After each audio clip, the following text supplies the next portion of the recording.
जैसे माँ अपने बच्चे को ऑपरेशन कराने ले जा रही है, बच्चा सोच रहा है माँ कितनी कठोर है, जबरदस्ती हाथ पकड़ करके बंधवा करके डॉक्टर उसे चीरा लगा रहा है, तो वो माँ को भले पोष सकता है कि ऐसे व्यक्ति को सौंप दिया, लेकिन आंतरिक वो अज्ञान के कारण ऐसा सोच रहा है माँ बड़ी कृपालु है, पैसा देके डॉक्टर से चीरा लगा के उसे स्वस्थ करना चाहती है, उस फोड़े को, उस मल को बाहर हटाकर वो निर्मल स्वस्थ करना। ऐसे ही मेरे भगवान मेरे किसी पाप कर्म रूपी फोड़े का ऑपरेशन करवा रहे हैं।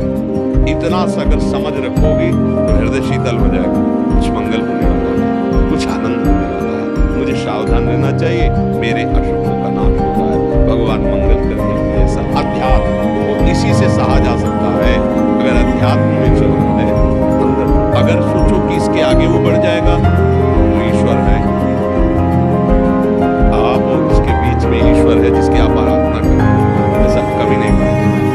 उतना ही होगा जितना विधान है। जो विधान है वो मंगल भवन के द्वारा किया गया, इसलिए मंगल हो सकता।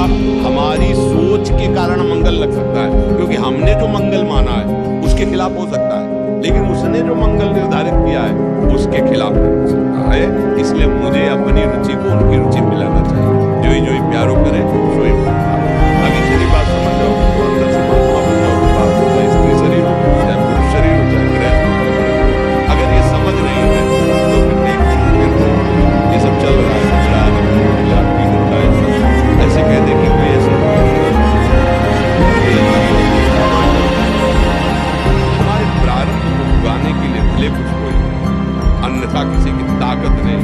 ऐसे बैठे थे सेनपुर है गंगा के, सैकड़ों सांपों, सैकड़ों वर्ष पुरानी तपोभूमि, ऐसे मतलब 90 बीघा 100 बीघा का तो केवल बगीचा है, और इसके बाद ऐसे भूमि पुराने सांप ऐसे ऐसे बैठे, ऐसे बगल से निकला, देखा उसकी आवाज निकलती है जैसे किंग कोबरा, बड़े सांप होते ना, श्वास की आवाज, वैसे देखे सांप, तुरंत निश्चय अगर इसे काटना है तो तुम कहीं भाग के जाओ, काट लेगा, नहीं काटना तो चुपचाप बैठे रहो, मंत्र जप करो। है विधान, भाग के जा, कहां भाग के जाए, नहीं है तो कुछ नहीं करेगा, कहीं भी पक्का।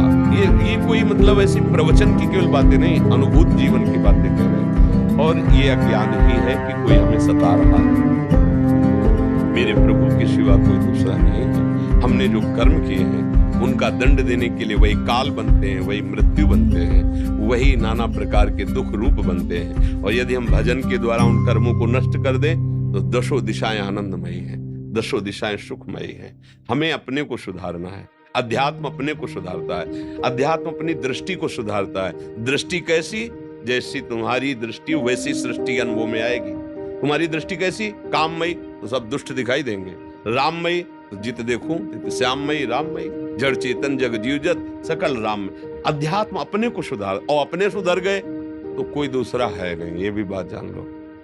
एक ही परमात्म तत्व ऐसे भास रहा है जैसे 1 लाख घड़े रख दिए जाए और उनमें सूर्य का प्रतिबिंब पड़ रहा, तो 1 लाख सूर्य नहीं हो गए, एक ही सूर्य है, वो 1 लाख दिखाई दे रहा है। वो घड़े 1 लाख फोड़ दो तो सूर्य का कुछ हानि हो गया क्या? नहीं। ऐसे ही ये सब घड़े हैं, उनमें भास रहा है वही एक परमात्मा, उसका न कभी मरण है न कभी जन्म, वही तुम्हारा स्वरूप है, तुम्हारा ये स्वरूप नहीं।